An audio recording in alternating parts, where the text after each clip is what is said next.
I played Football Manager a lot, but for a game that's supposed to be a realistic simulator of being a football manager, it's not that realistic, is it? Because the modern day manager doesn't tend to be in charge of a lot of things that the game allows you to actually do, such as hiring a director of football or technical director. To some degree, it's sometimes just the assistant manager, maybe a couple of coaching staff that they're in charge of. And the modern day manager also doesn't really get to pick what players to sign and for how much, or negotiate the contracts. So today I'm going to play Football Manager as a realistic football manager, because there are things on Football Manager the game that can make it a more accurate representation. Staff responsibilities, for example, can be implemented to help with the realism. And as for transfers, there's an option to add players to certain lists so that the appropriate member of staff, usually your director of football, can work on some deals. I may even do a press conference or two, but let's face it, they get boring very quickly. And my plan is to see what I can do as the realistic manager of Leicester City. The newly promoted side doesn't have a great team, and the board is wanting attacking football in the Premier League,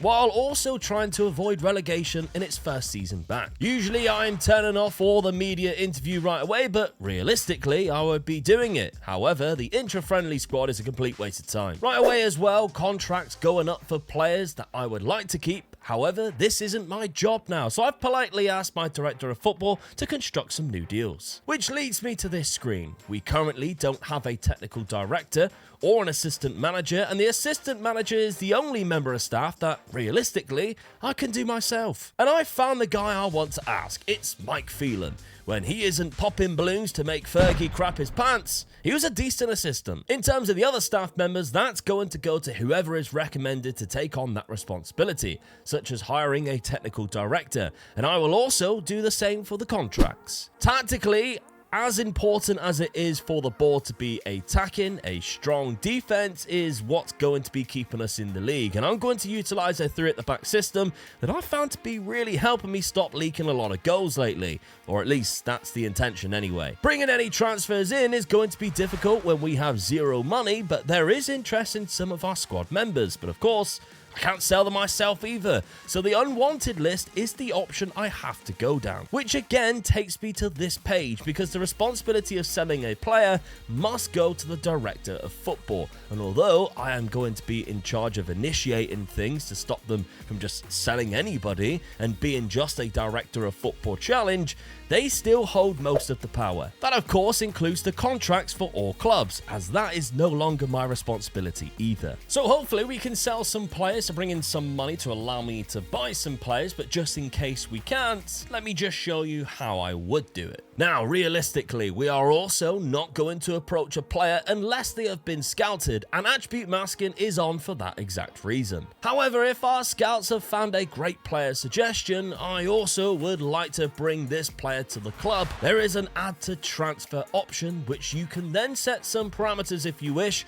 and even make it an urgent signing. But the bit I've been dreading the most is the press conferences, and here we are at our first announced as Leicester manager press conference with a bunch of journalists, or snakes some would say, trying to catch me out or sell a quick story and ruin my public image. And while I was avoiding the controversy in the Daily Mail on day one, Patson Daka wasn't getting any interest being shown. Now, from the testing of doing this type of save, I knew this would be the case quite often, so I've kind of given myself a backup option to go with this. Because realistically, if after I spoke to the guy in charge of selling players and that failed, I would then have to speak to the player or maybe his agent, who then tells me it's more of a price tag issue, in which I do agree to lower it. At least the target I actually went for in Mike Phelan is joining me as an assistant manager. But other people are doing their jobs too, as contracts are being signed and a new head of physio has been appointed. Transfer wise, it seems it's a no-go in season 1, as we can't even offload players once asking prices are more appropriate. But it's the opening day of the season and Brentford are our opponents, and of course it's press conference time again, so let's see if I can nail this one and start to become a fan favourite on the mic. And to be fair, that's not bad at all. But when it comes down to our first game, 4 out of my strongest 11 is not fit to play, and I might have my work cut out here. All that talk about us being defensively strong flew out the window, as within 6 minutes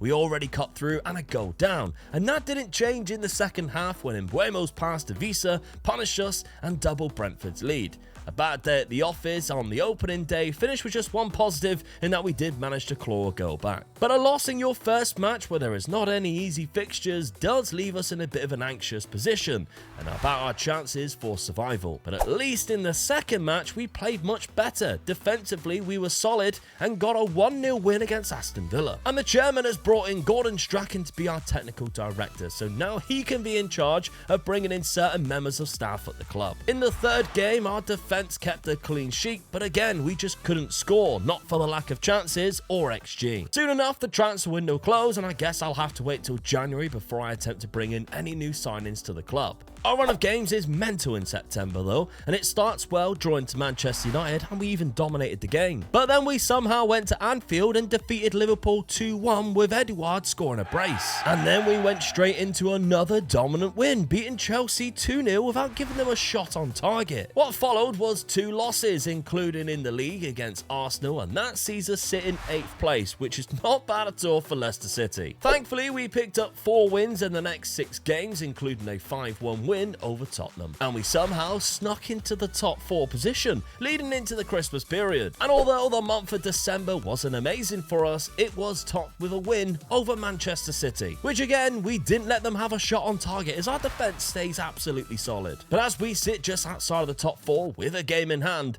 the board have decided to back us to get European football this season by giving us a great budget to spend on transfers. So I thought I'd ask my director of football, as it's his duty, to give me some suggestions in positions that we could do with strengthening, such as the defensive midfield role, in which I scouted all 3 players further. One player who I noticed was transfer listed by request is Calafiori, who would definitely improve our defence, so I added him as a transfer target. And my director of football not only made an offer, but we signed him. I was waiting for my scouts to finish their report on Eric Martel, but I noticed that Everton had put a bid in, so I had to rush my decision. But thankfully, my director of football was on the case, got the job done, and he joined our club. In our strongest 11, however, Martel wasn't getting in, so I might have to lock him in every match. Something we managed to do this season was get the double over Liverpool as we beat them 3-0 at the King Power Stadium. This was followed by 3 games in a row where we failed to score a single goal, but we are still in a small chance of reaching the top 4 or at least a Champions League spot. Manchester United knocked us out of the FA Cup in the 5th round, as they seem to be a bit of a bogey team for us in the Cups. But as we approach the final few games of the season, our new signings were making an impact on the games, creating chances and even scoring goals. However, our form was rather inconsistent and it's kind of made our hopes of Champions League a bit unrealistic with 3 games to go. But on the final day, as we are beating Palace away from home 1-0, we end up finding a 6th place position, which might not even give us a Europa League because Chelsea and Manchester United have both won European competitions this season. A problem we may have going into the summer is our top scorers are both loan deals, and we may have to explore a new striker through the window, but we do have £50 million to help make suggestions for our director of football to bid for. But as it looks right now, our scouts haven't exactly found the best players for us, it seems, and we might have our work cut out as we try to take Leicester City up the table. The positive at the end of the season is the board are really happy with our performance as the Leicester City manager, and the supporters are also giving us a very high grade too, so for now we are safe. But as we know, realistically, how many managers actually make it past 2 seasons in charge of one club? Anyway, in the summer, the first thing I did was put players on the unwanted list, and indeed he actually had a bid in for him once I asked intermediaries to give me a hand after he only played 7 times off the bench. In terms of a striker, again I asked my director of football to identify a player for me, and his suggestions of both Evanilson and Muffy caught my eye as the type of profile of player I'd be interested in. I decided to ask my scouts to give me a full report on Evanilson before committing to adding Muffy to the shortlist as an option we may go forward with. Looking at our best 11 and removing the loan signings, it looks like another player is the left wing spot that we also may have to explore, with our options currently not being up to scratch. Seeing as it was a good decision to ask the director of football last time, I went down that route again, but this time he gave us 3 options where the club had no knowledge of any of the players, and I'm having to scout them to give us any information. In terms of the players we do have knowledge of, our scouts have found some players for the wings, but I am a little underwhelmed by what they have given us. Surely there's some better options out there. So I thought I'd use something I had haven't done yet. A method of finding players quickly that can sometimes work, using recruitment focuses and using it as a top priority, sticking 3 of my top guys on the case and letting them pick from the whole of Europe. Expectation-wise, next season the board are expecting knockouts of the Europa League, which we have seemed to manage to qualify for, which is great. But let's up the expectations of the other parts of the competitions for a bit more of transfer budget. And the board are also suggesting bigger wages for scouts, which I agree, because our scouts at the minute are shocking. Just 3 players came back in the recruitment focus. All Premier League as well. The lazy sods didn't even leave the country. Call me crazy, but with Jamie Vardy retiring, we also need a good backup striker, and Origi could be a good cheap one at £1.4 million. And on the same day as Ndidi leaves, an Origi bid has been submitted. But as always on Football Manager, as soon as you put your bid in, all of a sudden every other club puts their bid in as well. And instead of coming to Leicester, he chose the sunny skies of Villarreal instead. Now my decision on a starting striker is being rushed because Forest have put a bid in for Evanilson when I haven't quite finished scouting Terem Moffi yet. My main concern about Evanilson is his injuries, but he is a quality striker and I'm going to see if my director of football can bring him to Leicester. I also have a similar concern with Pedro Neto, who I'd like to target for that left wing spot at just £8 million. I think it's worth a punt. And offers were made for both players. Within a week, Evanilson had made the right call to reject our rivals Forest and sign for us instead from relegated Bournemouth, who, by the way,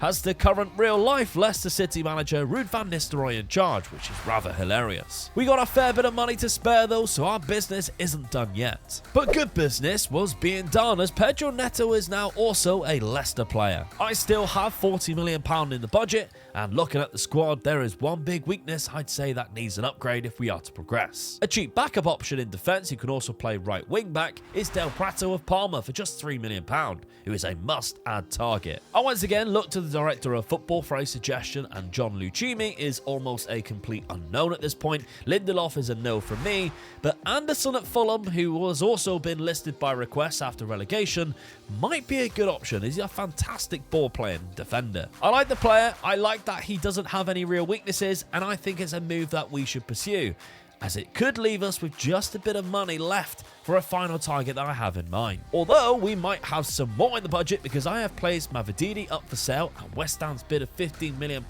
has been accepted by the director of football, as well as potentially another £8 million for Deco Dover-Reid, who for some reason the director of football didn't reject or accept himself, so I did it for him. And to replace both of them, I'm thinking we attempt to sign Antwerp's Balikwisha, who can play from the left or up front. So it's kind of a backup for both, which is good. But on the same day, we get both Anderson from Fulham and Del Prato, who have both been waiting for work permits. It's been a while since I mentioned it, but I'm still dropping in and out of press conferences, making sure I'm bigging up some new signings and keeping up the current guys' happiness as well. Immediately though, Neto's injury problems is coming into play, as he will now miss the start of the season before a ball's even kicked. With the players who have left, including Mavididi, we now have roughly £20 million, which is just enough for Balikwisha to join as he obtains a work permit. He eventually joins, but for some reason is set to be a striker, so let's keep his training based on that inside forward role instead. But my final target of the summer, after all the players have left, has given us a little bit of budget,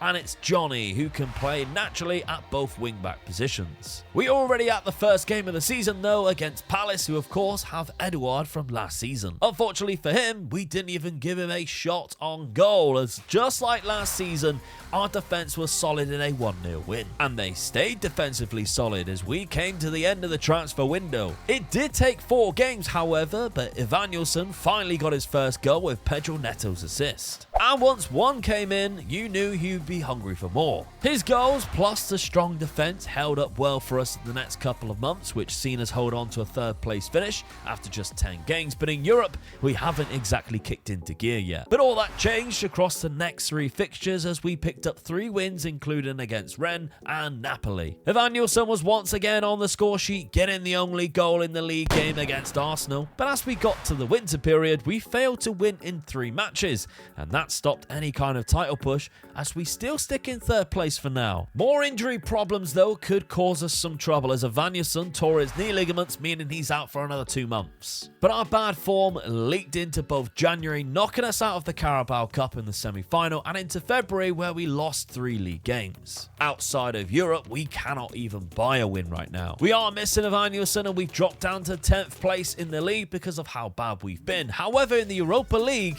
we're in the semi-final after winning ties against Villarreal and Stuttgart in the quarters. And we end up taking a narrow 2-1 lead going into the second leg, with goals from Neto and Fatawu. And a 0-0 draw in Seville sees us go through to face a team we've already beaten in this competition, Napoli. The final day of the Premier League campaign was arguably our best performance in that competition, as we take 3 glorious points against Aston Villa, ending the season in 8th place, a big step off from last year with just 59 points. But of course, all of that would kind of be forgiven if we can win the Europa League.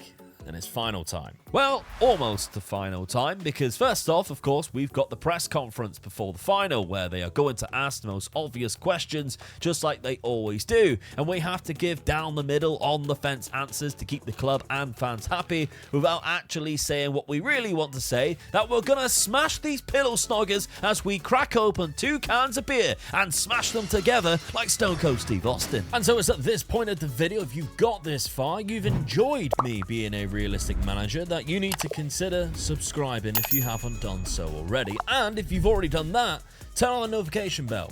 Honestly, you won't regret it. Because we are constantly trying to create the most entertaining football manager stories here. So will this one have a happy ending, or will I be crying into a tub of Ben and Jerry's tonight as we field our strongest 11? Not before, of course, we have to do yet another interview where we ain't giving anything away about our tactic, yet again asking the dumbest questions in the world just before the match. But a little about our opponents anyway. You'll notice Antonio Conte's men are playing the same shape as us, with obvious threats such as Kvaratskhelia on the left and Lukaku up front. And yes, we may be the underdogs here, but anything can happen in a cup final in the Europa League. The first highlight though arrives 11 minutes in, and Soumare has gained a little bit of space, but his shot is saved comfortably. Just a couple of minutes later, and we look to pin Napoli in, but the fast passing through our midfield, and a 1-2, the danger man is in. We manage to force him out wide as he looks for an open and eventually finds Neres, who slots it into our net, but clearly that is offside, Sister Linesman, backed up by VAR 27 minutes later. Right before half-time though, a set piece is cleared only to our player, and there is Pedro Neto in space, who smashes in the opener for Leicester. What an outrageous finish, and we lead in the Europa League final. A solid half of football as we keep defensively tight, and we almost grab a second right after the break when Fatawu went for the near post on a free kick. Soumare is bossing the midfield and starts an attack down the right hand side, and once we've manipulated some space, eventually gets across into the box, but it's cleared only as far as Soumare again, who keeps the ball alive and keeps us playing and Napoli chasing, up until the ball falls to Fatawu, who's in a brilliant run in space, and his finish is even better. With 20 minutes to go and Napoli down to 10 men after Anguissa picked up a second yellow, I decided to make a few changes, rest some players, and take players off who are on a yellow card themselves, and see the game out by keeping the ball and wasting precious time. But the Napoli that turned up was disappointing, as they almost gifted us a third when they couldn't kick a ball 20 yards in the air. All they could do was produce one final chance with Lukaku's header going wide. And this is how I became a successful realistic manager on a very unrealistic realistic football simulator. Because this is where we lift the Europa League in our second season. So please, if you have enjoyed, commit yourself to watching more by pressing that subscribe button. And if you're looking for something to watch now, on screen is how me and Dad race to the Super League against each other. Well, wait, just after you've done the post-game press conference.